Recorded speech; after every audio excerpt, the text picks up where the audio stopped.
Do you ever have one of those days where you feel like you should just throw in the towel and go back to bed? Well, today was one of those days. So I was trying to make lemon poppy seed scones, which I've made a million times. Now, the recipe itself, I followed to a T and it came out fine. The issue that I had was that I was trying to make mini scones, and you'll see later that when I went to cut them, the shape was just all cattywampus and just not really good. And the other thing is that really screwed me up with this recipe is that I just got a little antsy and put them in the oven before it reached the temperature of 400, which is a no-no. And I know that. I've been baking for 20 years, but every once in a while I just get antsy and I'm like, you know what? I'm just going to put it in. It'll be fine. And I'm here to tell you that it's not fine. When a recipe says that it needs to be a certain temperature before you put it in the oven, or if it says to preheat it and then turn the oven down to a certain temperature before you put it in, please, for the love of God, follow the recipe. Because I can tell you from experience, if you get antsy like me and you just want to do it and get it done with, um, it defeats the purpose of even making your recipe in the first places, which is what happened to me this morning that I was making these lemon scones. So you can see here I'm shaping and I'm cutting with my bench scraper, and everything looks all fine and dandy. And what happened was the temperature of the oven was supposed to be at 400, and I believe I put it in at about 385 before it reached the full temperature. Now, what happens when you put your lemon scone or any scones, doesn't not have to be lemon, but when you put your scones in, or anything where the butter needs to be um hard, not soft, like room temperature, your cookie or scone or whatever it is that the butter needs to be like refrigerated, it will spread out. So you will see here in a minute that my scones completely spread out and just look like a hot mess. So that being said, like I said earlier, just follow the recipe.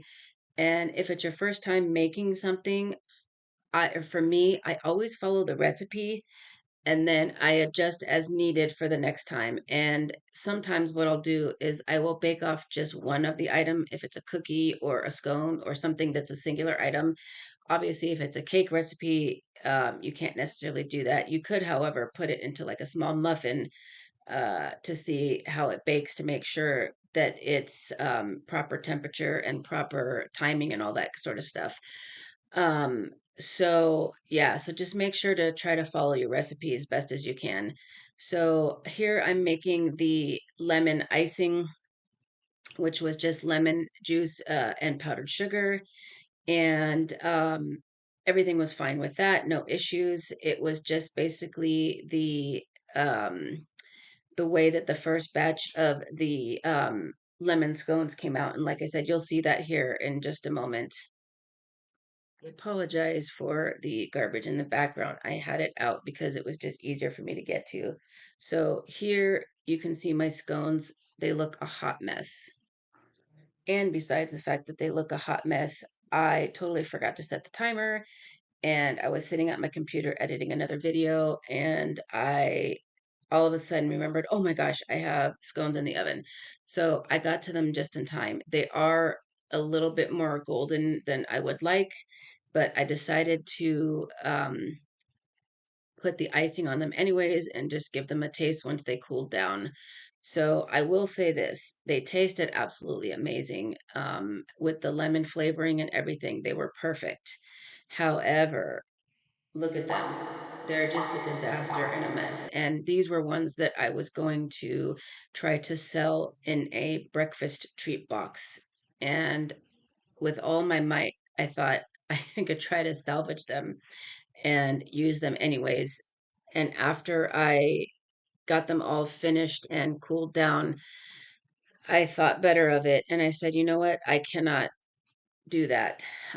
Those are definitely not sellable. So I said, these are going to be kept for the house, and we will eat them here, which is what we've been doing. So here is my second batch. Now, you think that these look good, right? They do. They look pretty much almost perfect. Now, here's the second batch where I screwed up again. I actually forgot to put the lemon juice, lemon zest in this batch. So, yes, there is lemon juice in the icing, but I tasted it and I could not taste any lemon whatsoever, even with the amount that I put in the icing itself. So that goes to show you that it really is all about adding the flavor into the scone itself or whatever the item is that you're baking. The icing is not enough to carry the flavor out. The flavor was not all the way through in the whole bite. I could only taste it on the top. So I was very disappointed. And this was where I felt like I just wanted to go back to bed and call it a day. At some point in time, it dawned on me that I had fresh lemon marmalade in the refrigerator that I had made not long ago. So I decided to throw some of that on top of the scones, and that actually did help quite a bit. So I share this video with you to tell you that don't give up. Days like this will happen and you will feel like giving up, but do not. Just keep on pushing forward and keep going. If you enjoyed watching my failure and want to see more of it, don't forget to hit that like and subscribe button and the notification bell.